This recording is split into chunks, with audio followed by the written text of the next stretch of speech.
Hello everyone, welcome to Tara IAS. Think IAS, Think Tara. And I welcome you all to the Hindu analysis for 18th of December 2024. So let's discuss today's newspaper, in detail. Let's start. So let us look at this first article of the day. The challenge of universal health coverage అని చెప్పేసి ఒక article రాయడం జరిగింది. So బేసిక్గా 12th December నాడు international health care డేని celebrate చేసుకున్నాము. So ఆ కాంటెక్స్ట్ లో ఈవెన్ ఇండియన్ ఎక్స్ప్రెస్ లో కూడా అండ్ హిందూలో కూడా మనకి రెండు న్యూస్ పేపర్స్ లో కూడా ఆర్టికల్స్ అనేవి రావడం జరిగింది. ఓకే, సో బేసికలీ ఈ particular article the challenge of universal health care coverage అనే ఒక ఈ ఆర్టికల్లో mainly problems which are faced by the Indian health care system ఏమేమి ఉన్నాయో వాటిని మెన్షన్ చేయడం జరిగింది. సో నేషనల్ ఫ్యామిలీ హెల్త్ సర్వేకి సంబంధించిన కొన్ని స్టాట్స్ ని ఇక్కడ మెన్షన్ చేయడం జరిగింది. So based on the 2019 to 2021 data. So according to this data ఎవరైతే మనుషులు who are falling sick, okay, more than 50% of this people who are falling sick are visiting the private health care institutions and not the government hospitals or government health care institutions. So this is according to NFHS survey. And more than 50% people ఎవరైతే who are falling sick, they are having access to healthcare coverage also. Okay, so there is another data that was mentioned in this particular article which says that more than 60% of the women ఎవరైతే health care coverage లో cover అయి ఉన్నారో, so when they are falling sick వాళ్ళు medical care కోసం వెళ్ళినప్పుడు they are facing several challenges అని చెప్పడం, like challenges face చేస్తున్నారని చెప్పడం జరిగింది అనమాట. ఐ హోప్ మీకు అర్థమైంది అనుకుంటున్నా. సో ఏమంటున్నానంటే, so according to the article and according to NFHS survey 60% of the women కి హెల్త్ కేర్ కవరేజ్ అనేది ఉంది. సో ఈ 60% ఆఫ్ ద ఉమెన్ ఎవరికైతే హెల్త్ కేర్ కవరేజ్ ఉందో, ఒకవేళ if they are falling sick they visit the medical health care, right?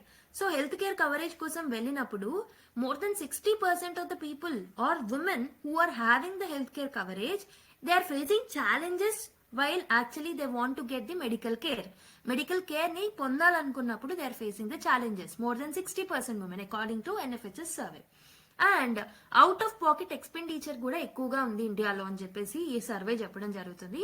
49% of the population are facing challenges because of the high out of pocket expenditure on the health care. Okay, around 15% are falling sick or falling into poverty due to high out of pocket expenditure.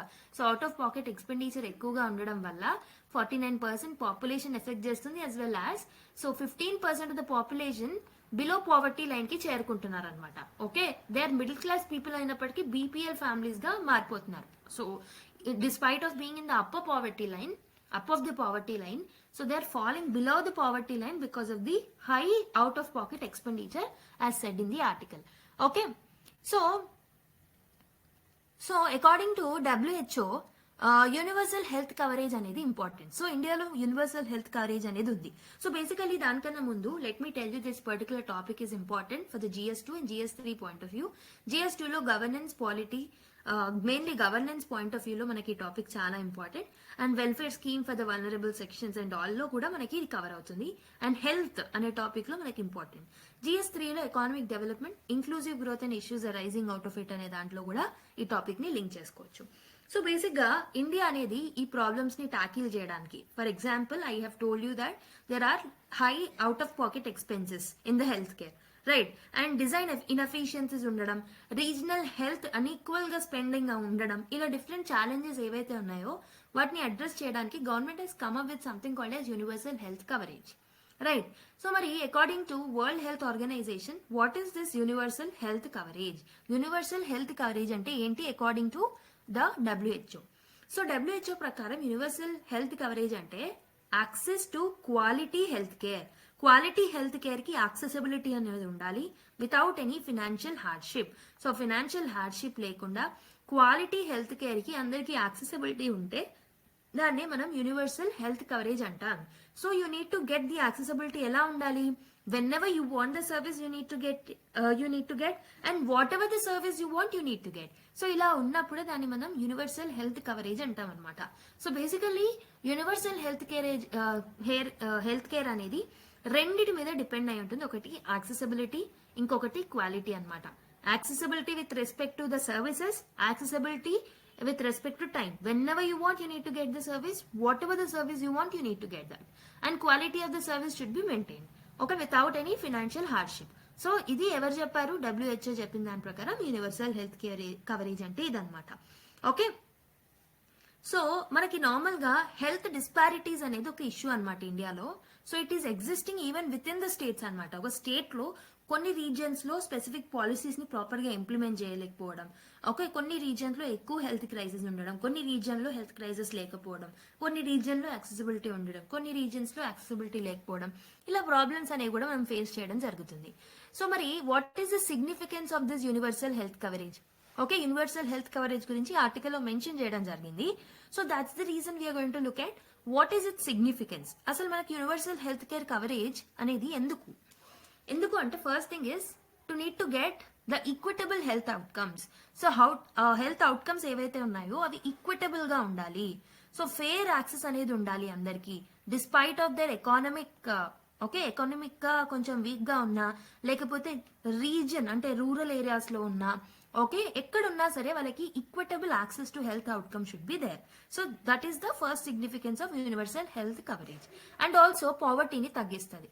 I have told you that more than 15% according to NFHS survey, 15% of the people because of the out of pocket expenditure valla they are turning into BPL families. Okay, below poverty line ki vellipotunnaru.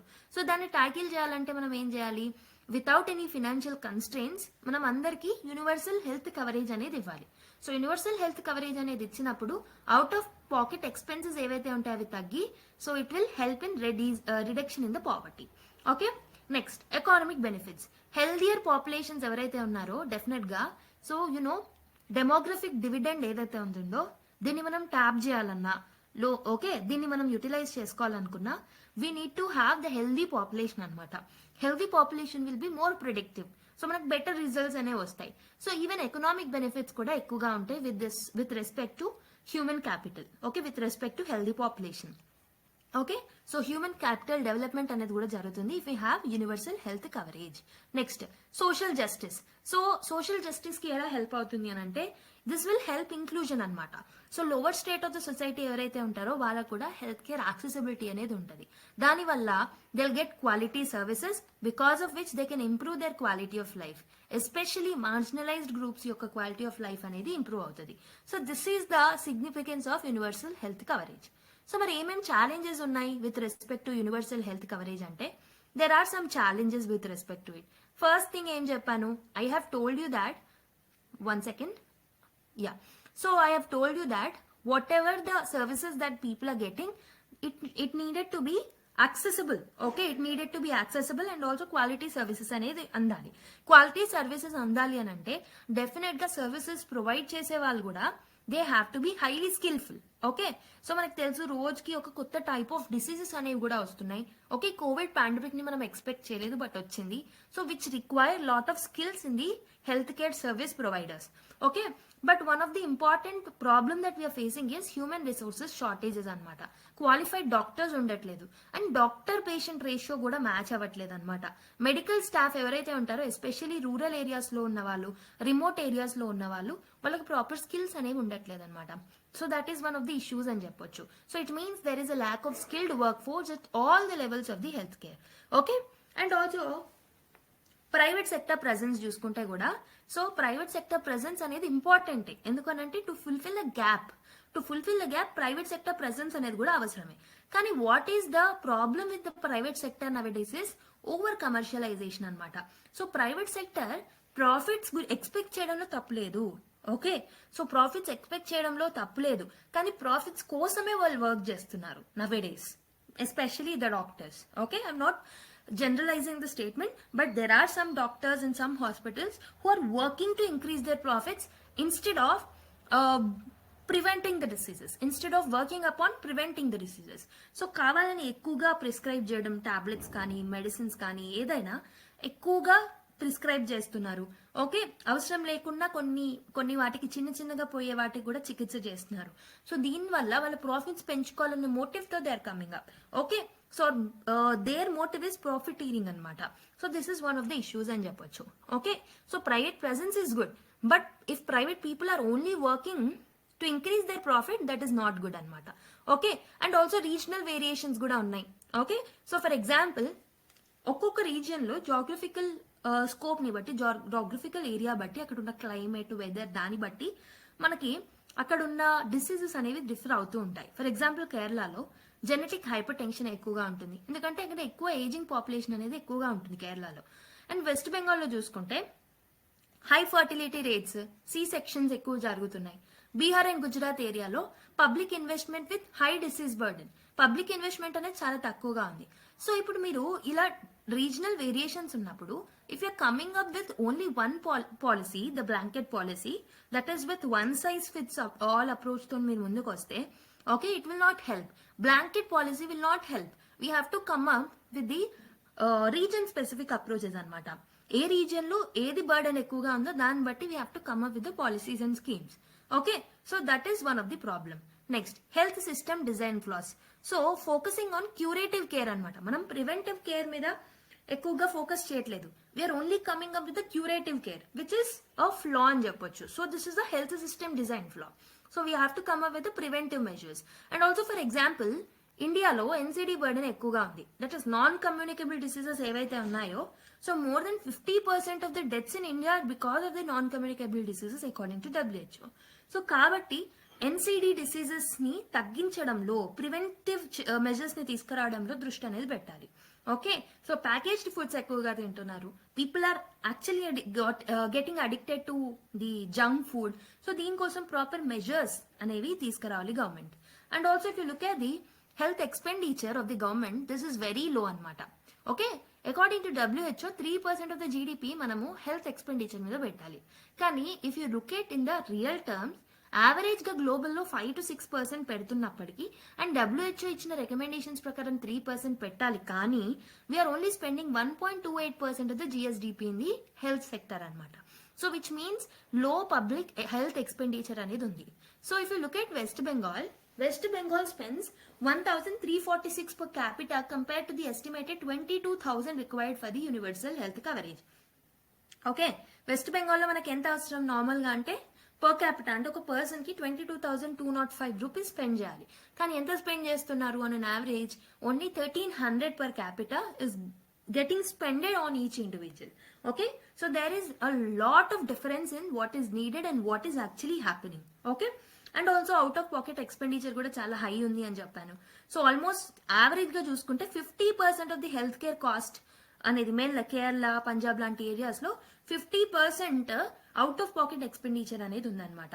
Okay, so this is leading to many people going below the poverty line. I have already told you. Next, poor primary health care institutions ఏవైతే ఉన్నాయో, so these are being poor అనమాట. అక్కడ ఉన్న infrastructure కానీ equipments కానీ proper గా ఉండట్లేదు. They are being under funded or unequipped. Okay, 58% short fall in the primary health care centre cater challenges especially in the rural areas. So primary health care institutions యొక్క needs ఎక్కువగా మనకి rural areas లో ఎక్కువగా ఉంటాయి కాబట్టి, so this is posing a challenge to the mainly the rural areas లో ఉన్న public health like primary health care services. Okay, మరి గవర్నమెంట్ ఏమైనా మెజర్స్ తీసుకొచ్చిందా ఇవన్నీ జరుగుతున్నప్పుడు అని అంటే, yes, government has come up with lot of measures previously also. So ఏమేమి ఉన్నాయి మెజర్స్ లో ఇంపార్టెంట్వి అంటే, ఆయుష్మాన్ భారత్ స్కీమ్ తో ముందుకు వచ్చింది, ప్రధాన్ మంత్రి జన్ ఆరోగ్య యోజన. సో దీంట్లో 5 lakh కవరేజ్ అనేది ఇస్తారనమాట for mainly secondary and tertiary care. Okay, and also మనకి నేషనల్ హెల్త్ మిషన్ అనేది ఉంది. సో నేషనల్ హెల్త్ మిషన్ ఏంటంటే, so it focuses on strengthening the primary health care infrastructure అనమాట. Okay, and health and wellness centres కూడా ఉన్నాయి. So health and wellness centres main గా preventive care మీద, early diagnosis మీద ఎక్కువగా ఫోకస్ చేస్తూ ఉంటాయి. Okay, so these are some of the government efforts that were but in order to tackle health కి సంబంధించిన ఇష్యూస్ ని ట్యాకిల్ చేయడానికి ఇలాంటి మిషన్స్ ని మనం ఆల్రెడీ తీసుకొచ్చాం. సో ఈ ఇష్యూస్ అన్నిటిని ట్యాకిల్ చేయడానికి ఏం చేస్తే బాగుంటుంది? What should be the way forward? So first of all I have told you that public health spending అనేది చాలా తక్కువగా ఉంది అని చెప్పాను. And according to national health policy 2017 ప్రకారం కూడా we have to raise the public health expenditure to 2.5%. So WHO నేమో 3% recommend చేసినప్పటికీ అట్లీస్ట్ ఫస్ట్ ఆఫ్ ఆల్ మనం 2.5% ఆఫ్ ద జీడిపిని అచీవ్ చేయడానికి ట్రై చేయాలి. Okay, so this is first thing.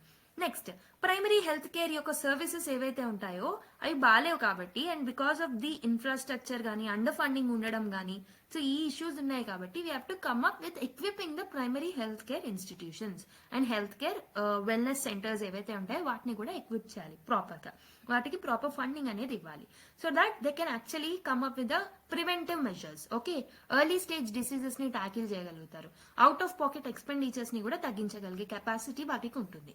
Next, state specific solutions తో ముందుకు రావాలి. I have told you that ఒక్కొక్క region లో ఒక్కొక్క స్పెసిఫిక్ డిసీజెస్ అనేవి ఉంటాయి.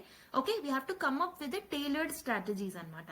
Okay, for example hypertension in Kerala, mental health గురించి వెస్ట్ బెంగాల్లో, అలా ఓకే స్టేట్ స్పెసిఫిక్ పాలసీస్ తో మనం ముందుకు రావాలి. Okay, and also government need to address this particular demand side measures కూడా తీసుకోవాలి. Like for example non communicable diseases burden ని తగ్గించాలి. Okay, air pollution, water pollution, వాటన్నిటిని కూడా ప్రాపర్ గా ట్యాకిల్ చేస్తే డిసీజ్ బర్డెన్ అనేది తగ్గుతుంది అనమాట. అవుట్ ఆఫ్ పాకెట్ ఎక్స్పెండిచర్ ని తగ్గించడానికి ట్రై చేయాలి. హెల్త్ ఇన్సూరెన్స్ కవరేజ్ అనేది ఎక్స్పాండ్ చేయడానికి ట్రై చేయాలన్నమాట, so that it will reach nook and hook of the corner of the country. Okay, so that it will ensure the affordable medications. Next, holistic health policies తో ముందుకు రావాలి. For example digital health technologies తో, telemedicine solutions తో ముందుకు వచ్చామనుకోండి, వాళ్ళ యొక్క ఖర్చు అనేది తగ్గుతుంది, పీపుల్ యొక్క ఖర్చు అనేది తగ్గుతుంది, అండ్ ఏవైతే reasons far away from the mainland ఉన్నాయో వాటికి కూడా సర్వీసెస్ అనేవి అందుతాయి. కమ్యూనిటీ పార్టిసిపేషన్ ని కూడా ఎంకరేజ్ చేయాలన్నమాట. లోకల్ గవర్నెన్స్ ని ఎంగేజ్ చేయాలి, అండ్ లోకల్ లెవెల్లో సివిల్ సొసైటీ ఆర్గనైజేషన్స్, ఎన్జిఓస్ ఏవైతే ఉన్నాయో they have to play a major role in coming up with the awareness programs. Okay, they have to improve the awareness generation and also implement the universal health coverage in a proper way. Okay, so this is about the solutions or the way forward. So based on the discussions that we have made, let us solve one prelims question. Consider the following statements regarding universal health coverage. It ensures access to healthcare without any financial hardships. Out of pocket expenditure in India accounts for less than 20% of the healthcare cost. National Health Policy 2017 aims to achieve universal health coverage by increasing healthcare spending to 2.5% of the GDP. Which of the above statements are correct? 1 and 3 only, 2 and 3 only, 1 only, 1, 2 and 3. Try cheyandi okasari. So I hope you people have tried it. So the right answer is, so first statement emundi, it ensures access to healthcare without any financial hardship annaru, which is absolutely right. I've told you that accessibility and quality healthcare services financial constraints lekunda andarki andali, so that is right. Out of pocket expenditure in India accounts for less than 20% anedi wrong, it is more than 50% andi, so this is definitely wrong. National Health Policy 2017 aims to achieve universal health coverage by increasing the healthcare spending to 2.5% అని నేను already చెప్పాను, and WHO ప్రకారం 3% ఉండాలి, but national health policy says it as 2.5%. Okay, so 1 and 3 statements correct కాబట్టి option A 1 and 3 is the right answer. Okay, so this is another article, so named stuck in the classroom students teachers new education policy 2020 అని ఒక article రాయడం జరిగింది. So basically ఇక్కడ new education policy ఏదైతే ఉంటుందో, so this says that according to article, graduation ఏదైతే ఉంటుందో, so ఎవరైతే స్టూడెంట్స్ గ్రాడ్యుయేషన్ చేస్తూ ఉన్నారో they has to spend 20 hours per week, right, according to new education policy. On an average, so ఎలా అంటే 20 hours per week ఎలా spend చేస్తారు అంటే 5 courses తీసుకుంటారు, ఈచ్ కోర్స్ కి అట్లీస్ట్ 4 hours స్పెండ్ చేస్తే పర్ వీక్ 20 hours స్పెండ్ చేయాలి. So this article is comparing with some Western counterparts or Western countries. Okay, so North American counterparts కానివ్వండి, European Union కానివ్వండి, so మిగతా forward looking nations ఏవైతే ఉన్నాయో like western economies, so they are only spending 12 hours అనమాట. So 12 hours 22 hours just 8 hours తేడానే కదా ma'am అని అంటే, సో ఈ 8 additional hours ఏవైతే ఉన్నాయో, so this is putting constants on the skills of than individual. Okay, so basically 20 hours వాళ్ళు classroom లోనే స్పెండ్ చేస్తే, so they need to take some rest, right. So rest అనేది important, health అనేది important, దాంతో పాటు so they need to get additional time for practical learning, self learning. Stress అనేది ఎక్కువగా ఉంటుంది 20 hours క్లాస్ రూమ్ లో స్పెండ్ చేస్తే, స్ట్రెస్ రిలీఫ్ అనేది ఉండాలి. ఓకే, గ్రూప్ యాక్టివిటీస్ లో పార్టిసిపేట్ చేస్తారు ఒకవేళ అడిషనల్ టైం దొరికితే. Okay, so this all cannot be learn if 20 hours are spend per week in a classroom itself. Okay, so this is what author or the writer is arguing in this particular article. And also even new education policy లో 20 hours ఇచ్చినప్పటికీ in contrast it spoke about continuous assessment also. Multiple టెస్ట్లు ఉండాలి, discussions ఉండాలి, continuous assessment అనేది ఉండాలి. Okay అని చెప్పేసి new education policy చెప్పింది. మరి ఇవన్నీ చేయడానికి మనకి టైం ఉండాలి కదా. So if people are stuck in the classroom, so mainly students and also teachers కూడా their being stuck in the classroom when they will get time to do this continuous assessment. Right, even teachers won't get time for upgrading skills. 20 hours వాళ్ళ క్లాస్లోనే spend చేస్తే how will they do the education research ఎలా చేస్తారు, వాళ్ళు ఎప్పుడు prepare అవుతారు, will they get time to upgrade their particular skills. Okay, ఇవన్నీ చేయకపోవడం వల్ల ఏమవుతుంది, so the quality of education అనేది హ్యాంపర్ అవుతుంది. So this is what the writer is arguing. So he's saying that certain changes are required with respect to the new education policy. Okay, so this particular article is important for the GS2 point of view anamata. Mainly మన governance, polity, social justice aspects లో use అవుతుంది. So అక్కడ మనకి issues relating to education, human resources అనే concept లో direct గా link చేసుకోవచ్చు. And government policies and its intervention for development in various sectors అనే టాపిక్ కి కూడా డైరెక్ట్ గా లింక్ అవుతుంది. ఓకే, సో ఈ పర్టికులర్ ఆర్టికల్లో as I already told you, it highlights the challenges of increased classroom hours. Okay, and also వాళ్ళ మీద course load ఉండడం వల్ల ఎలా వాళ్ళ క్వాలిటీ ఆఫ్ ఎడ్యుకేషన్ అనేది హ్యాంపర్ అవుతుంది. Okay, that is what highlighted in this particular article. It compares Indian education to the European Union, North American counterparts etcetera. So వాళ్ళకు only 12 hours ఉంటుందన్నమాట per week. So they will get time to do some practical learning, self learning, skills enhance చేసుకోవడానికి వాళ్ళకి time అనేది ఉంటుంది. In contrast Indian students are not getting time to do that. Okay, new or national education policy 2020 ఏదైతే ఉంటుందో, let's see some key like vision of this particular policy. So it says that transforming education to make students independent learners with critical learning skills అని చెప్పేసి, critical thinking skills అని చెప్పేసి దీని యొక్క vision. So దీంట్లో మనకి choice based credit system, okay, continuous assessment మీద మనకి ఫోకస్ ఉంటుంది. కోర్స్ డిజైన్ అండ్ కరికులం లో ఫ్లెక్సిబిలిటీ అనేది స్టూడెంట్స్ కి దొరుకుతుంది.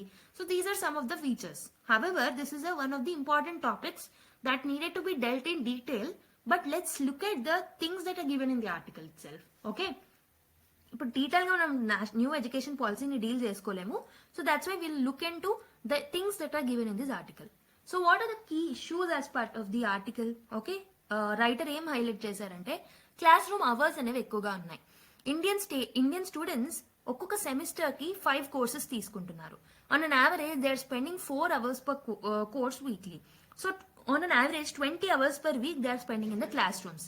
If we are comparing with the European Union and North America, వాళ్ళు only 12 hours per week వాళ్ళు స్పెండ్ చేస్తున్నారు.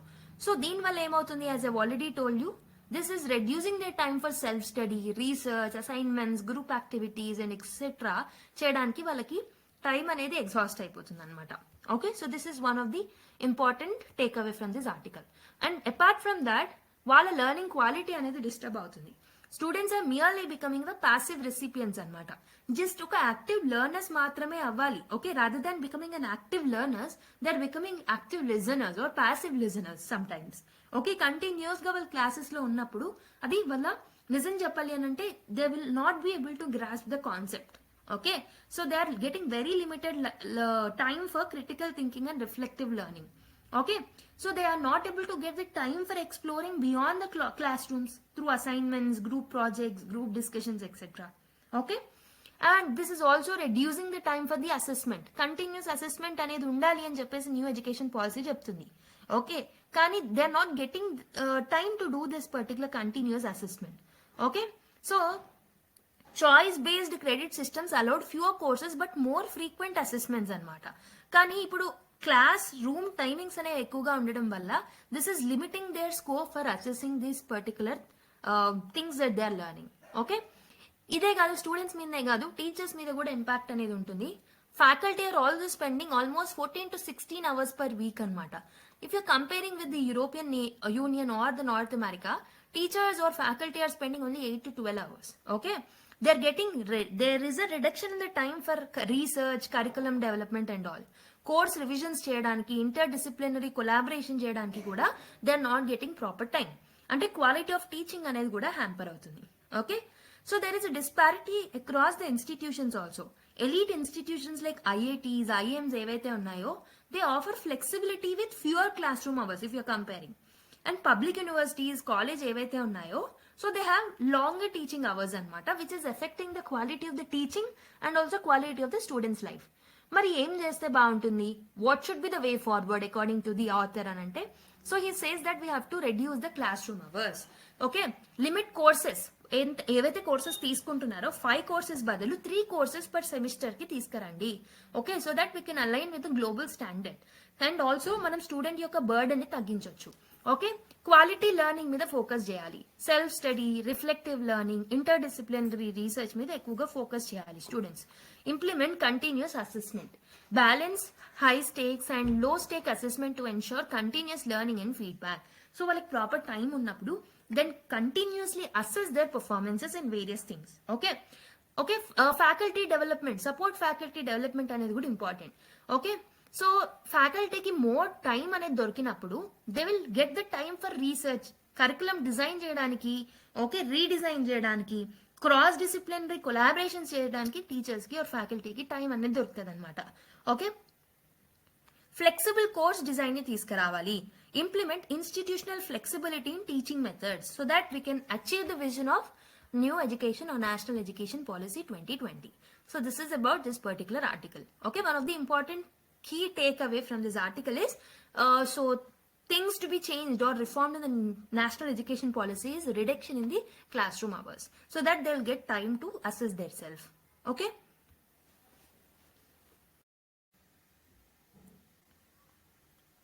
So let us look at the another article, the Constitution on Minority Rights అని ఒక article రావడం జరిగింది. So basically ఈ article రావడానికి కారణం ఏంటంటే, so in the year 1992, so on December 18th UN General Assembly has adopted a declaration అన్నమాట. ఆ డిక్లరేషన్ ఏంటంటే rights of person belongings to national are ethnic, religious and linguistic minorities కి సంబంధించి. So ఆ రోజు నుంచి మనం డిసెంబర్ 18 ని we're celebrating it as a minority rights day అనమాట all over the world. So based on this particular background, so we need to look at so key takeaways from the article చూస్తాం, and also we'll look at the origin and rationale of minority rights, constitutional provisions ఏమేమి ఉన్నాయి చూస్తాం, judicial interpretation చూస్తాం, what are the challenges to minority rights, the way forward, and also we'll look into the one of the previous year questions that was asked with respect to minorities in UPSC mains. Okay, let's look at that. So ఈ particular topic అనేది మనకి ఎక్కడ important అవుతుందంటే GS2 లో Indian constitution and polity అనే topic లో important అవుతుంది. దాంట్లో మనకి fundamental rights, DPSPs and also rights of vulnerable sections including the minorities అని చెప్పేసి మనకి సోషల్ జస్టిస్ లో భాగంగా, ఓకే, సొసైటీలో భాగంగా, గవర్నెన్స్ లో భాగంగా కూడా యూజ్ అవుతుంది అనమాట. Okay, so if you look at the origin and rationale of these particular minority rights, UN Declaration on Minority Rights 1992 లో it has recognized the importance of minority rights. Okay, అందుకే ఆ resolution pass చేయడం జరిగింది. ఆ రోజు నుంచి మనం minority rights day ని సెలబ్రేట్ చేసుకుంటున్నాం all over the world. Okay, so minority rights అనేవి ఎందుకు ఇంపార్టెంట్ అంటే they will help in securing the inclusive democracy and the divorce nations, diversity ఏదైతే ఉంటుందో దాన్ని మనం అకామిడేట్ చేసిన వాళ్ళం అవుతాం. Okay, so post world war 1 minority protection ఏదైతే ఉంటుందో it has gained a prominence globally. ఎందుకు? వరల్డ్ వార్ 1 తర్వాత నేషనలిజం అనేది గ్రో అయింది. ఆ పర్టికులర్ కాంటెక్స్ట్ లో so this minority gains or minority rights ఏవైతే ఉన్నాయో they have gained momentum in the world context. ఇండియాలో కూడా కాన్స్టిట్యూయెంట్ అసెంబ్లీలో there are many debates surrounding on this particular minority rights. They reflected the need for balancing secularism and also the minority rights in the multi-religious, multi-linguistic society. Okay, so mainly మనం minorities ని Indian context లో religion wise and also language wise మనం declare చేయడం జరుగుతుంది according to the constitution. So constitutional debates లో కూడా మనకి ఈ మైనారిటీ రైట్స్ గురించి చర్చ అనేది వచ్చిందనమాట. So if you look at the rational in India, minority rights ఏవైతే ఉన్నాయో కల్చరల్ అసిమిలేషన్స్ ని ప్రివెంట్ చేస్తాయి అనమాట. ఓకే, వాళ్ళ యొక్క లాంగ్వేజ్ ని, వాళ్ళ యొక్క స్క్రిప్ట్ ని, వాళ్ళ యొక్క కల్చర్ ని ప్రొటెక్ట్ చేస్తాము. Okay, they are getting equal opportunities and also education in the education and employment. So basically minorities కి మనం ఇండియాలో through our constitution we're providing equal opportunities with respect to education and also employment. Okay, So they are getting representation and dignity in the secular democracy. So we know we are a secular nation kabatti, so we'll accommodate every minute people also. Okay, even chinna minorities ఎవరైతే ఉన్నారో, చిన్న representation ఉన్న minorities ఎవరైతే ఉన్నారో వాళ్ళ rights ని కూడా మనం ప్రొటెక్ట్ చేస్తాం. So if you look at the constitutional provisions which are there with respect to minorities direct ga, article 29 ఏదైతే ఉంటుందో, this is directly related to minorities. So this is basically protecting the right of any citizens of any section of the citizens, ఎవరైనా సరే ఏ sections of the citizens అయినా వాళ్ళ యొక్క language, వాళ్ళ యొక్క script, వాళ్ళ యొక్క కల్చర్ ని వాళ్ళు ప్రొటెక్ట్ చేసుకోవచ్చు. ఓకే, దానికి హ్యాంపర్ అనేది స్టేట్ క్రియేట్ చేయకూడదు, and also other individual should not hamper their particular rights. Okay, so దీని ద్వారా మనకి ఏమవుతుంది అంటే, this will ensure the non discrimination in educational institutions basically which are funded by the state. And Article 30 is speaking about this will grant minorities the right to establish and administer the educational institutions. Minorities ఎవరైతే ఉంటారో వాళ్ళు వాళ్ళ own educational institution ని administer చేయొచ్చు and also establish కూడా చేసుకోవచ్చు అనమాట. Okay, state should not discriminate in providing aid to the minority institutions. Okay, so indirect provisions చూసుకుంటే ఆర్టికల్ 15(1) ఏదైతే ఉంటుందో, దిస్ విల్ ప్రొహిబిట్ డిస్క్రిమినేషన్ ఏదైతే ఉంటుందో దాన్ని ప్రొహిబిట్ చేస్తుంది article 15 class 1. So based on religion గానీ, రేస్ గానీ, కాస్ట్ గానీ, సెక్స్ గానీ, లేకపోతే ప్లేస్ ఆఫ్ బర్త్ బ్యాక్గ్రౌండ్ లో ఎవరిని మనం డిస్క్రిమినేట్ చేయకూడదు according to article 15. Next article 25 to 28, it will ensure religious freedom also. Okay, so they will have the right to manage the religious affairs according to article 25 నుంచి 28 లోపు ఈ provisions ఉంటాయి. Next article 350A and 350B ఏవైతే ఉంటాయో, so basically this will safeguard the linguistic minorities అనమాట. Okay, వాళ్ళ యొక్క language ఏదైతే ఉంటుందో, వాళ్ళ యొక్క మదర్ టంగ్ ఏదైతే ఉంటుందో, వాళ్ళ ఎడ్యుకేషన్ లో దాన్ని ప్రమోట్ చేసుకోవచ్చు. Okay, so that is about article 350 and 350B, 350A and 350B. So these are some of the constitutional provisions with respect to minorities. So minority rights యొక్క judicial interpretation చూసుకుంటే, there are some key Supreme Court judgments. For example, TMA Pai Foundation case 2002 లో జరిగింది. It defines the minorities as those identifiable based on language or religion at the state level. So మనకి minority status అనేది state to state అనేది change అవుతుంది అనమాట. It will be based on the minority status అనేది దేని base మీద ఉంటుందంటే, ఒకటి లాంగ్వేజ్, ఇంకొకటి రిలీజియన్. గుర్తుపెట్టుకోండి. ఓకే, ఈ పర్టికులర్ కేసులో సుప్రీంకోర్టు ఏం రికగ్నైజ్ చేసిందంటే, it has recognised the right to establish and administer educational institution as a fundamental to minority identity. Minority identity ki ఇది fundamental thing అన్నమాట. అంటే they will right to get established and also they will have a right to get administer the educational institutions. So this is what Supreme Court has told in TMA Pai Foundation case. So దాని తర్వాత PA Inamdar case అనేది జరిగింది 2005 లో. So ఇందులో court ఏం rule చేసిందంటే, it has ruled that minority institutions cannot be forced to reserve seats for state mandated quotas. Okay, state కి mandate అయిన కోటాస్ ఏవైతే ఉన్నాయో వాటిలో they can not reserve or they can not force to reserve the seats అనమాట. Okay, next Bal Patel case or Bal Patil case ఏదైతే ఉంటుందో 2005 లో, దీంట్లో సుప్రీంకోర్టు ఏం హైలైట్ చేసిందంటే, so it has highlighted the purpose of minority rights is to bring equality and reduce discrimination and not to create divisions. So minority rights మేము ఎందుకు ఇస్తున్నామనంటే, we're not giving or the state is not offering the minority rights to divide the society, but state అనేది minority rights ఇవ్వడానికి కారణం ఏంటంటే, సొసైటీలో equality అనేది కలగాలి అండ్ ఆల్సో డిస్క్రిమినేషన్ అనేది తగ్గాలి. అందుకే మేము మైనారిటీ రైట్స్ అనేవి ఇస్తున్నామని చెప్పి సుప్రీంకోర్టు చెప్పడం జరిగింది. Okay, so educational rights, Supreme Court also emphasized the minorities should have an absolute right to run their educational institution without any state interference.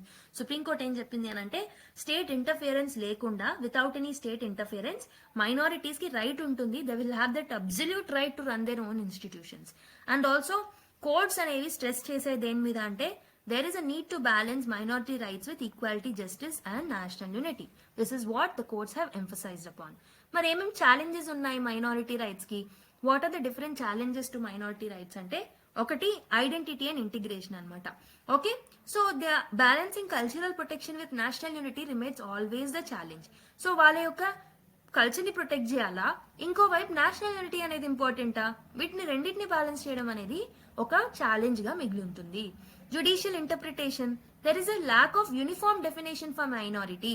So state లెవెల్లో ఒకలా, నేషనల్ లెవెల్లో ఒకలా, ఇలా ఒక అంబిగ్విటీ అనేది ఉందన్నమాట. మైనారిటీ డెఫినేషన్ కి ఒక ట్రూ డెఫినేషన్ అనేది లేదు. ఆ అంబిక్వస్ నేచర్ అలానే ఉంది. ఇట్ ఈస్ బీయింగ్ వేగ్ అనమాట. Okay, political exploitation. Minority issues ఏవైతే ఉన్నాయో they are often being politicised. దీనివల్ల సొసైటీలో పోలరైజేషన్ అండ్ డివిజన్స్ అనేవి ఏర్పడుతున్నాయి. ఎడ్యుకేషనల్ ఛాలెంజెస్ కూడా ఉన్నాయి. సో వాళ్ళ యొక్క ఎడ్యుకేషన్ ఇన్స్టిట్యూషన్స్ ఏవైతే ఉన్నాయో they are having the funding shortages. Funding అనేది ప్రాపర్ గా రావట్లేదు, రెగ్యులేషన్స్ అనేవి ప్రాపర్ గా ఉండట్లేదు. Okay, because of which there is a misuse of their particular rights.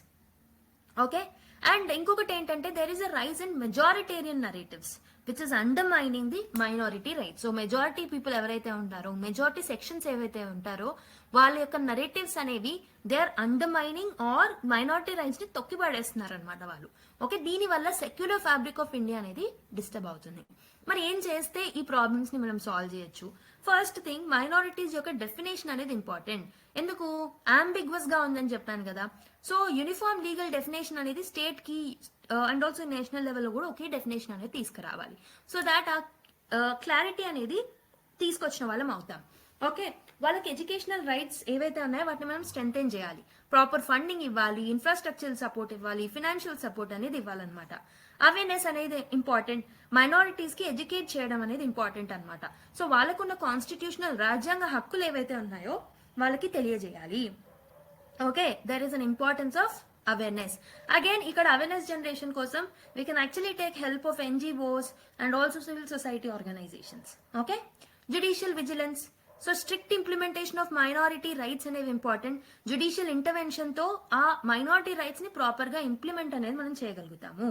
Okay, social integration, protection of minority identity with the need of national integration and unity should be balanced. Okay, national యూనిటీని ఒకవైపు and also minority యొక్క rights ని ఇంకోవైపు, రెండింటిని balance చేసేలాగా చర్యలు అనేది state తీసుకోవాలన్నమాట. Okay, so that will be the way forward. మరి based on the discussion that we have made, try to answer this particular PYQ of UPSC mains. The Indian Constitution has provisions for safeguarding the rights of linguistic and regional religious minorities. Okay, మనకు తెలిసిందే lot of provisions మనం చూసాం already. Article 15 కానివ్వండి, linguistic కి సంబంధించినవి కానివ్వండి. Okay, మిగతావన్నీ మనం చూసాం already. So in this context, examine the extent to which these provisions have been successful in protecting the minority rights. So ఈ ప్రొవిజన్స్ ఏవైతే కాన్స్టిట్యూషన్ లో మెన్షన్ చేస్తున్నామో వాటిని మనం ఎంతవరకు ఇంప్లిమెంట్ చేయగలిగాము. So that is something which you have to examine. Okay, so ఏమేమి problems ఉన్నాయి, ఏమేమి పాజిటివ్స్ ఉన్నాయి మెన్షన్ చేసి you have to mention the way forward also. Okay, so this is the UPSC mains previous question. Try to attempt this particular question. Okay, so there is another article with respect to China. So ఇక్కడ ఏమంటున్నారంటే the China is world's largest debt collector అని చెప్పేసి ఒక article రావడం జరిగింది. Let's look at this particular article details అనేవి చూద్దాం. Okay, so 25% of the world bilateral trade. Bilateral అంటే ఏంటి? ఇక్కడ 2 కంట్రీస్ మధ్యలో ఉన్న ట్రేడ్ ఏదైతే ఉంటుందో దాంట్లో చూసుకుంటే 25% of the world global bilateral external debt ఏదైతే ఉంటుందో ఇది చైనా నుంచి కాంట్రిబ్యూట్ అవుతుంది by the end of 2023. Okay, 2023 వరకు చూసుకుంటే. So making the country China అనేది ఇప్పుడు ఏమవుతుంది అని అంటే it has become a leading debt collector అనమాట. అప్పిచ్చి దాన్ని కలెక్ట్ చేసుకునే వాటిలలో చైనా అనేది టాప్ ఉంది, especially the bilateral external debt. Okay, so 2 decades ago చూసుకుంటే 2003 ఆ టైంలో మనం చూసుకుంటే country has rarely lent money అనమాట. ఆ టైంలో మనకి జపాన్ ఏదైతే ఉంటుందో this was the highest amount of debt collector ఎవరు ఉన్నాయంటే జపాన్, జర్మనీ, ఫ్రాన్స్, యుఎస్ఏ ఇవి ఎక్కువగా ఉన్నాయి, ఈవెన్ యూకే.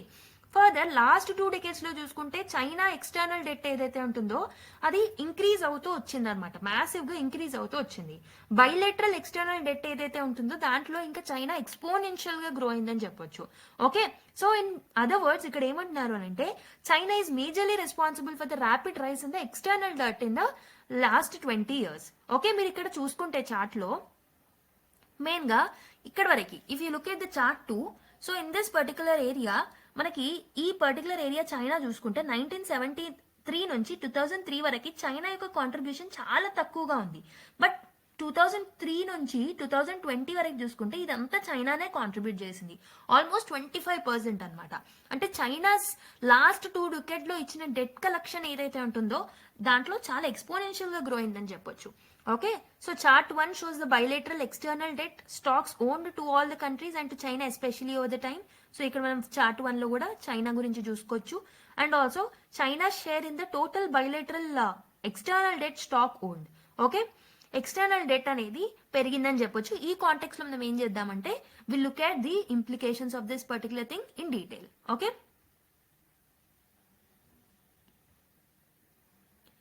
యా. సో ఈ పర్టికులర్ టాపిక్ అనేది మనకి మెయిన్ గా సిలబస్ లో ఎక్కడ ఇంపార్టెంట్ అవుతుంది అని అంటే GS 3 పాయింట్ ఆఫ్ వ్యూలో, GS 2 పాయింట్ ఆఫ్ వ్యూలో ఇంటర్నేషనల్ రిలేషన్స్ లో ఇంపార్టెంట్ అవుతుంది, ఇండియా నేబర్హుడ్ అనే టాపిక్ లో, and also global economic trends and their impact on developing nations అనే టాపిక్ లో ఇంపార్టెంట్ అవుతుంది. సో బేసికలీ ఇందులో ఇచ్చిన దాని ప్రకారం 25% of the global external debt ఏదైతే ఉంటుందో అది చైనానే కాంట్రిబ్యూట్ చేస్తుందని చెప్పాను. So basically China is the largest debt collector as of now 2023 వరకు చూసుకుంటే. Okay, so there is a rapid increase as a creditor over the last 2 decades have raised concerns about debt trap diplomacy. Debt trap diplomacy అంటే ఏంటంటే, so basic గా China ఏం చేస్తుందంటే ఎక్కువ మొత్తంలో అప్పు అనేది ఇస్తుంది కంట్రీస్ కి. Okay, us in case of Sri Lanka కానివ్వండి, మిగతా కంట్రీస్ కానివ్వండి, డెట్ అనేది ఇచ్చిన తర్వాత వాళ్ళు కరెక్ట్ టైంలో పే చేయకపోతే ఆ పర్టికులర్ ఏరియా ఏదైతే దేని మీద అయితే ఏ ప్రాజెక్ట్ మీద అయితే అప్పు ఇచ్చారో దాన్ని లీజ్ తీసేసుకుంటది అనమాట China. So this is basically the debt trap policy of the China or debt trap diplomacy అని కూడా అంటాము. ఓకే, సో దీని వల్ల లో అండ్ మిడిల్ ఇన్కమ్ నేషన్స్ ఏవైతే ఉంటాయో లైక్ శ్రీలంక, వాటి మీద ఎక్కువ ఎఫెక్ట్ అనేది కనబడుతుంది. So if you look at the key concept, so bilateral external debt. Bilateral external debt అంటే ఏంటంటే it refers to debt owned by countries to the foreign government. Okay, foreign governments కి ఇచ్చిన అప్పులు ఏవైతే ఉంటాయో సో వాటిని మనం ఎక్స్టర్నల్ డెట్స్ అని అంటూ ఉంటాం అనమాట. Okay, unlike debt from international agencies like IMF, bilateral debt often comes with a strategic and economic conditions. So basic గా బైలేటరల్ ట్రేడ్ డెట్స్ లో కొన్ని strategic conditions and economic conditions ఉంటాయి. సో ఈ conditions వల్లనే China is using this conditions in order to throw the countries, middle income countries ఏవైతే ఉంటాయో వాటిని debt trap లో ఓకే చిక్కుకుపోయేలా చేస్తుంది అనమాట. ఓకే, మరి డెట్ ట్రాప్ డిప్లొమసీ అంటే ఏమని చెప్పాను? It refers to the strategy where a country provides large loan to another country. వేరే కంట్రీస్ కి లార్జ్ లోన్ ఇస్తారు. రీపేమెంట్ రిస్క్ ఏవైతే ఉంటుందో, ఫర్ ఎగ్జాంపుల్ ఒక కంట్రీ చాలా ఎకానమిక్ క్రైసిస్ ఉందనుకుందాం. సో అలాంటి కంట్రీస్ ని చూస్ చేసుకుంటుంది చైనా. చూస్ చేసుకొని వాళ్ళు రీపే చెయ్యలేనంత మనీ వాళ్ళకి ఇచ్చేస్తుంది. Okay, so it is forcing them into economic and strategic diplomacy. For example Sri Lanka దీని వల్లనే హమ్మన్ టోటా పోర్ట్ ఏదైతే ఉంటుందో దాన్ని చైనాకి లీజ్ కి ఇచ్చేయాల్సిన అవసరంకి వచ్చింది అనమాట. Because it is not able to repay the loan. Okay, I hope you have understood what is this particular debt trap policy or debt trap diplomacy. Okay, so China lending లో trends మీరు observe చేస్తే, so there is a rise in the bilateral trade or debt. Okay, China share of global bilateral external debt ఏదైతే ఉందో last 2 decades లో increase అయిందని చెప్పాను. So basically 1973లో only 10.5% ఉండేది. It has nearly grown to 26.2% in 2023. Absolute terms లో చూడాలి అని అనుకుంటే బైలేటరల్ డెట్ ఏదైతే ఉంటుందో సో అది ఇంతకు ముందు 1970s లో $49.5 billion ఉండేది. బట్ 2023కి వచ్చేసరికి $714.4 billion కి చేరుకుంది అనమాట. Okay, you can see the drastic increase of this particular debt. Okay, debt collection. Next key reasons effect ఏమయ్యాయి? డెట్ ట్రాప్ డిప్లొమసీ ఏదైతే ఉంటుందో దాంట్లో ట్రాప్ అయిన కంట్రీస్ ఎక్కువగా ఎక్కడ ఉన్నాయంటే సౌత్ ఏషియన్ కంట్రీస్ అనమాట, like Sri Lanka, Pakistan, Bangladesh. Okay, so they owe significant debt to China. Next ఆఫ్రికాలో అంగోలా అండ్ జిబోటి కంట్రీస్ ఏవైతే ఉన్నాయో they are highly dependent on Chinese loans. Latin American countries like Argentina and ఈక్వెడోర్ కూడా Chinese debt burdens ని bear చేస్తున్నాయి అనమాట. Okay, ship from US to China. So historical గా చూసుకుంటే US and Japan ఏవైతే ఉన్నాయో these were largest bilateral lenders అనమాట historical గా 2003 వరకు చూసుకున్నా. బట్ చైనా అనేది మెయిన్లీ 2003 నుంచి రిప్లేస్ చేస్తూ వచ్చింది. జపాన్ షేర్ ఏదైతే ఉంటుందో అది 36.2% అనేది ఉండేది 1973లో, but it has decreased its share to the marginal levels. వాళ్ళు చైనాస్ పర్సంటేజ్ ఇంక్రీజ్ అనేది చాలా ఎక్కువ మొత్తంలో చూసాం. మరి దీనివల్ల కన్సర్న్స్ ఏముంటాయి, ఛాలెంజెస్ ఏముంటాయి అంటే ఒకటి వచ్చేసి ఎకానమిక్ వల్నరబిలిటీ అనేది ఉంటుంది. సో డెట్ ట్రాప్ డిప్లొమసీ వల్ల countries are not able to repay the loans. Okay, so దీని వల్ల చైనా ఏం చేస్తుంది, వాళ్ళ యొక్క అసెట్స్ ని లాగేసుకుంటుంది అనమాట. స్ట్రాటజిక్ అసెట్స్ ఏవైతే ఉంటే వాటిని లాగేసుకుంటుంది. As I already told you, Sri Lanka యొక్క హమ్మన్ నోటా పోర్ట్ ని చైనా దాని చేతిలోకి తీసేసుకుంది. అండ్ జాంబియా అండ్ అంగోలా ఏవైతే ఉన్నాయో they are also facing the debt repayment crisis with the China. And ఇంకొకటి ప్రాబ్లం ఏంటంటే there is a lack of transparency. Chinese loan agreements ఏవైతే ఉన్నాయో దీంట్లో మెజర్స్ అనేవి ట్రాన్స్పరెంట్ గా మెన్షన్ చేసి ఉండవు. And they involve non standard terms also. So దీని వల్ల డెట్ రీపేమెంట్ అనేది చాలా కష్టంగా మారుతుంది. Debt overhang crisis also is there. Okay, high external burden in low and middle income countries.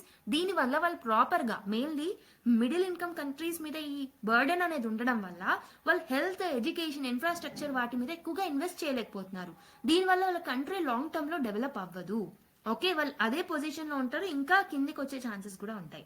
Okay, economic terms లో strategic concerns for India. మరి ఇండియాకి ఏమేమి కన్సర్న్స్ ఉన్నాయి దీనివల్ల అంటే, so mainly South Asian reasons like Sri Lanka, Pakistan లాంటి countries లో invest చేయడం వల్ల చైనా యొక్క ఇన్ఫ్లుయెన్స్ అనేది సౌత్ ఏషియన్ రీజన్ లో ఎక్కువగా పెరిగిపోతుంది. దీనివల్ల ఇండియా యొక్క స్ట్రాటజిక్ ఇంట్రెస్ట్లు అనేవి దెబ్బతింటాయి. Okay, it will adversely effect the India strategic interest. Geopolitical implications కూడా ఉంటాయి on debt trap diplomacy. Mainly China యొక్క ప్రెసెన్స్ ఇండియన్ ఓషన్ రీజన్స్ లో పెరిగిపోతుంది అనమాట. ఓకే, సో మరి what are the implication for global economy మీద చూసుకుంటే ఏం ఇంప్లికేషన్స్ ఉంటాయి? ఓకే, గ్లోబల్ లెవెల్లో ఏం ఇంప్లికేషన్స్ ఉంటాయంటే, సావరెన్ డిఫాల్ట్స్ అనేవి it will get into risk. There is a risk of sovereign defaults. So high debt exposure to China ఏవైతే countries ఉన్నాయో దే రిస్క్ ఫైనాన్షియల్ ఇన్స్టెబిలిటీ. దీని వల్ల సావరెన్ డిఫాల్ట్స్ అనేవి కలిగి, so they will actually stuck in the trap of the China that has made. Okay, next strategic asset control. China will get gained control over the strategic infrastructure, mainly important infrastructure of the country ఏవైతే ఉంటాయో వాళ్ళు అప్పులు ఇవ్వలేకపోవడం వల్ల, అంటే తిరిగి ఇవ్వలేకపోవడం వల్ల అప్పు తీసుకున్నవి.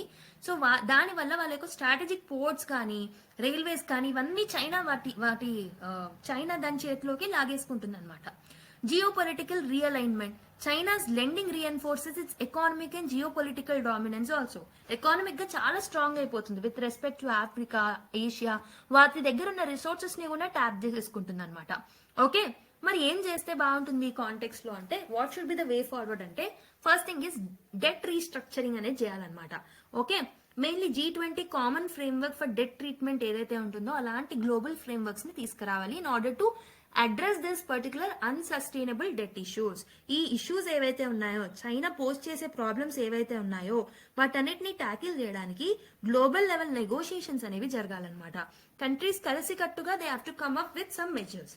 Okay, and also there is a need for enhancing transparency. Borrowing countries ఏవైతే ఉన్నాయో, mainly South Asian region, African nations ఏవైతే ఉన్నాయో, పూర్ కంట్రీస్ మెయిన్ గా వాళ్ళు డిమాండ్ చేయాలన్నమాట. లోన్ అగ్రిమెంట్స్ సైన్ చేసేటప్పుడు ట్రాన్స్పరెన్సీ అనేది మెయింటైన్ అవ్వమని చైనా మీద ప్రెషరైజ్ చేయాలి. క్లియర్ రీపేమెంట్ టర్మ్స్ అనేవి మెన్షన్ చేయండి అని మెన్షన్ చేయాలి. Okay, and also they should not over rely on China. Okay, countries should reduce the dependence on a single creditor like China.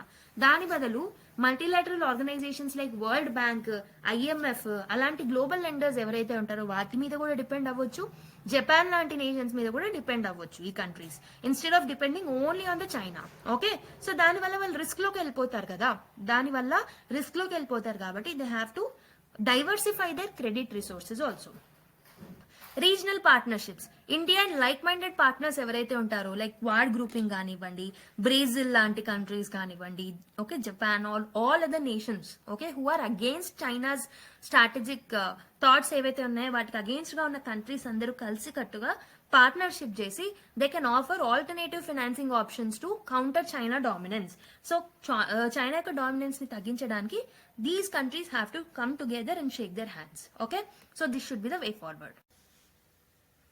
So that is another small article with respect to Sri Lankan president visit గురించి mention చేస్తుంది. So I have already made a video out of this particular topic. So you need to watch that. ఈ video చూసిన తర్వాత వెంటనే ఆ వీడియోని కూడా upload చేస్తారు. అప్పటి వరకు you can watch that particular video. Definite గా మీరు ఆ వీడియోని చూస్తారని నేను అనుకుంటున్నాను. So that you can gain important insights from that particular video as well. Okay, so as I have discussed over there, I am not discussing it in this particular video. Okay, so that is another article with respect to this sewer septic tank cleaning and occupation based work అని చెప్పేసి government అనడం జరిగింది. So basically let me read out the news for you so that you will get the context of this news as well. Okay, so citing data from its first ever survey of sewer and also septic tank workers across India, Union Social Justice Ministry ఎవరైతే ఉన్నారో on Tuesday వాళ్ళు parliament లో ఏం reply ఇచ్చారంటే in one of this questions, okay, they have told that sewer and septic tank cleaning ఏదైతే ఉంటుందో ఇది cash based work కాదు, it is occupation based work అని చెప్పడం జరిగిందనమాట. Okay, so based on the data from the survey that is part of the government's Namaste program ఏదైతే ఉంటుందో, so Namaste program is to rehabilitate this particular people who are working in this particular area. Okay, వాళ్ళకి alternative employment provide చేయడం దాని గురించి ఉంటుంది నమస్తే programme లో. So ఈ particular Namaste programme and also the Hindu newspaper వాళ్ళు కండక్ట్ చేసిన ఫస్ట్ రిపోర్ట్ ప్రకారం సెప్టెంబర్ లో ఆల్మోస్ట్ 92% ఆఫ్ ద వర్కర్స్ ఎవరైతే ఉన్నారో వాళ్ళు ఎస్సీస్ and STs and other backward classes కమ్యూనిటీసే ఉన్నారు. వెరస్ 8% మాత్రమే జనరల్ కేటగిరీ కింద ఉన్నారు ఎవరైతే ఈ okay sewer and also septic cleaning లో పనిచేసే వాళ్ళు. 8% మాత్రమే ఓసీ వాళ్ళు ఉన్నారు, ఓకే, జనరల్ కేటగిరీ వాళ్ళు ఉన్నారు అని చెప్పేసి మెన్షన్ చేయడం జరిగింది. సో బేసికలీ ఎంపీ గంగానగర్ కి, okay, MP for Ganganagar that is Kuldeep Indore ఎవరైతే ఉన్నారో who is a minister of state for social justice, అతనికి అడిగిన క్వశ్చన్ దాని ప్రకారం హీ సెడ్ దట్ 54,574 వర్కర్స్ ఎవరైతే ఉన్నారో 33 స్టేట్స్ అండ్ యూనియన్ టెరిటరీస్ లో, సో వాళ్ళ సర్వే చేసిన డేటా ప్రకారం సో 67% అంటే 37,060 మెంబర్స్ ఎవరైతే ఉన్నారో they are from SC community అంట ఈ పర్టికులర్ యాక్టివిటీస్ లో ఉన్న వాళ్ళు. Okay, manual scavenging, sewer cleaning and all, septic cleaning and all. దీంట్లో ఎస్సీ కమ్యూనిటీస్ కి చెందిన వాళ్ళు 67% ఉన్నారు, ఓబీసీస్ కి చెందిన వాళ్ళు 15% ఉన్నారు, అండ్ ఆల్సో ఎస్టీస్ కి చెందిన వాళ్ళు 8% ఉన్నారు అనమాట. Okay, so 8% are from general category. Okay, sewer and septic tank cleaning is an occupation based activity rather than caste based activity అని చెప్పేసి అతావాలి చెప్పడం జరిగింది అనమాట. Profiling of this work is being carried out as part of నమస్తే programme. So ఇక్కడ మీరు ఈ ఆర్టికల్లో మీరు నేర్చుకోవాల్సింది ఒక్కటే, సో ఎప్పుడైనా మీరు scheduled caste or scheduled tribes గురించి ఆన్సర్స్ రాసినప్పుడు you need to mention this data that around only 8% మాత్రమే జనరల్ కేటగిరీ వాళ్ళు ఈ పర్టికులర్ వర్క్ లో ఇన్వాల్వ్ అయ్యి ఉన్నారు. అదర్ దాన్ దాట్ 67% అరౌండ్ ఎస్సీస్ అండ్ 15% అరౌండ్ ఎస్టీస్ ఎవరైతే ఉన్నారో వాళ్ళే ఈ యాక్టివిటీస్ లో ఇన్వాల్వ్ అయ్యి ఉన్నారు. This is again a discrimination based on work అని చెప్పేసి మీరు రాయొచ్చు. అండ్ ఆల్సో నమస్తే ప్రోగ్రామ్ అనేది కూడా ఇంపార్టెంట్ కాబట్టి Namaste programme is about the rehabilitation కాబట్టి దీన్ని కూడా గుర్తుపెట్టుకోండి. Okay, so that's it. You don't need to remember everything from this article. ఎవరు క్వశ్చన్ అడిగారు, ఎవరు ఆన్సర్ చేశారు, that is not required for the exam point of view. What you have to remember is just ఈ particular data గుర్తుపెట్టుకోవాలనుకుంటే ఈ డేటాను గుర్తుపెట్టుకోవచ్చు. And also you can actually mention this particular fact in your answers. Okay, next report flags India's violation of rights of Rohingya detainees అని చెప్పేసి ఇంకో article రావడం జరిగింది. So a new study which was conducted, okay, ఒక study ప్రకారం US registered non profit organisation చేసిన studies ప్రకారం ఎవరైతే refugees Myanmar or Rohingya detainees ఎవరైతే ఉన్నారో దే ఆర్ ఫేసింగ్ క్రైసిస్ అని చెప్పేసి, they are facing the human right violations అని చెప్పేసి ఒక ఆర్టికల్ రావడం అనేది జరిగిందనమాట. Okay, so the study was based on conservations with refugee detainees in India అనే వాళ్ళు కండక్ట్ చేసిన సర్వే ప్రకారం so these people are facing human rights issues అని చెప్పేసి మెన్షన్ చేయడం జరిగింది అనమాట. So this is another small article. So just Rohingyas గురించి వచ్చింది కాబట్టి we have mention this. Okay, not so important to remember the data. Okay, so next one is Myanmar rebels recaptures headquarters after 30 years అని రావడం జరిగింది. Again you just need to remember the context of this article. Myanmar ethnic rebel group ఎవరైతే ఉన్నారో they said on Tuesday that it had recaptured its headquarters from the Myanmar military నుంచి వాళ్ళు వాళ్ళ head quarters ని recapture చేసుకున్నాము 30 years తర్వాత, almost 30 years after it was forced out అని చెప్పేసి వాళ్ళు చెప్పడం జరిగిందనమాట. So this is another small article that you have to remember. Just context of this article గుర్తుపెట్టుకోండి. సో డెఫినెట్ గా దీని మీద ఏదైనా మనం ఎడిటోరియల్ వస్తే క్లియర్ గా డిస్కస్ చేద్దాం. ఓకే, సో అదనమాట ఈరోజు video. I hope so you have gained sufficient knowledge from this particular video. So మీకు వీడియో కనుక నచ్చినట్టయితే don't forget to like, subscribe and share this particular channel with your friends and fellow aspirants as well. మీ యొక్క valuable feedback ని comment box ద్వారా తెలియజేయండి. Okay, so let's meet in the next session. Until then, take care, bye bye and keep smiling.